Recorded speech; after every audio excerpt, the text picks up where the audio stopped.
Okay guys, let's have a look at a round kick off our power leg, which is the one that is at the back of our stance. Okay.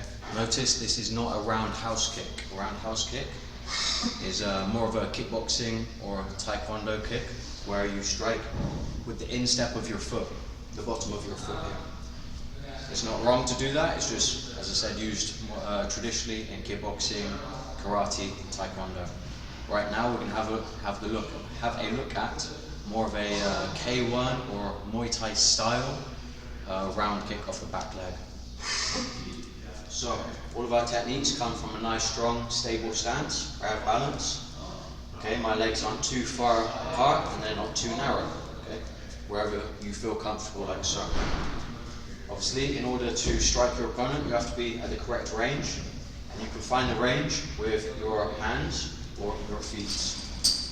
If you're learning this kick for the first time, I'd recommend just finding the range with your hand, like so. Okay, I'm just touching the pad. Later on, whilst you're doing bag work or sparring, that could be a jab to the head, to the body, etc. Let's keep it basic. Let's just start off with making contact with the back. When I strike, I'm looking to strike with the last 2 inches of my shin. It's not wrong to strike with the center part of your shin, and it's not even wrong to strike with the upper part of your shin. Okay, for a basic application, we're looking to strike with that bottom part of our shin, ideally not the ankle. Okay, if you start kicking with the ankle, you're probably going to get injured at some point. So, I have my range. I'm going to bring my leg up. Okay, notice there's a slight bend in my leg. It's not a roundhouse kick like where you bring it straight up, twist it over, and then kick from here. I have a slight bend in my leg, and I actually put most of the emphasis on my secondary leg, okay, which is the one that I'm balancing on. Most people kick like this, okay. You see, this secondary leg, my foot is facing towards the camera. Okay, I'm kind of kicking against myself, if that makes sense. My body naturally wants to follow through, so I'm going to allow my body to do that. And notice the way in which I do that is by turning my heel towards the camera. So it's no longer my toes, but my heel that turns and faces the camera. Like so. So when I kick, notice my heel comes all the way around like this. My heel comes off the ground. So I'm turning like this, my heel comes off the ground. I'm going to give you guys a few demos. So look, I'm going to start off nice and slow.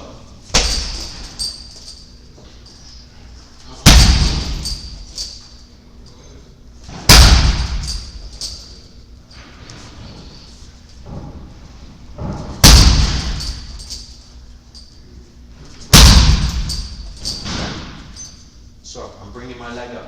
I'm striking the center of the back with the last 2 inches of my shin. As I said, it's not wrong to strike with the higher part of your shin. I usually use that variation when my opponent is super close and I don't really have the space in order to strike with the lower part. If they're super close, I'm going to strike with this upper part, which is also very painful as well.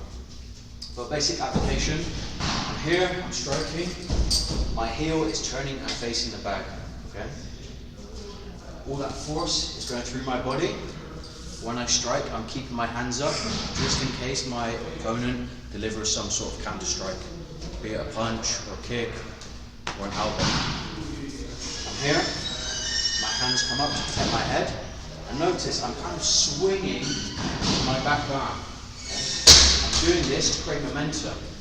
However, I'm not doing this. My chin is not coming high, because obviously you have this large space in which your opponent can deliver a strike. I swing my arm, but it's being replaced with my shoulder. Okay? Not this, I'm doing this, where I'm swinging my arm to create momentum, but it's being replaced with my shoulder. Okay? Notice it's going to be very difficult for my opponent to hit my chin right here, okay? Because it's protected with my shoulder. This one comes up nice and high. I'm protecting the top part of my head, my chin, and my upper arm like so. Obviously, you can't protect all of your body all the time. It's just the way it is. So I'm here. I'm finding my range. There's my kick. I'm kicking, I'm swinging my arm, my shoulder comes high. And notice, I want to finish facing the bag, like so. Let's try and avoid the habit where if I'm kicking the camera, I'm turning and facing this way, okay? Because if your opponent kicks, especially a high kick, it's going to be very painful. Okay? I kick, I finish facing my target, okay? You always want to keep your eyes on the target. I'm here, and I'm trying to strike through the bag.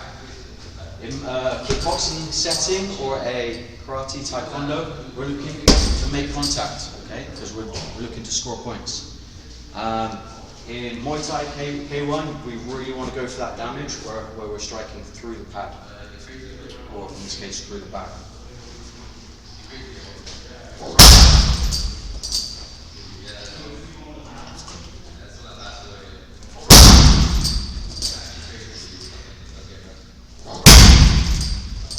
And I would actually say, finishing the kick in a strong and stable stance is actually more important than the kick itself. Okay, let's say I deliver this beautiful kick, but my hands come down and I'm super off balance. My opponent has a field day, they can deliver strikes on me and they can off balance me very easily as well. I kick and I'm super focused on returning to that same stance. So let's say my foot is on this spot here. I kick and then ideally I want to bring it back to that same spot in an ideal world. I'm here, keeping my hands up to protect myself. I'm moving my head. I'm faking. I'm delivering shots to the head and to the body, and then when I'm ready and I get my range, I can deliver my kick.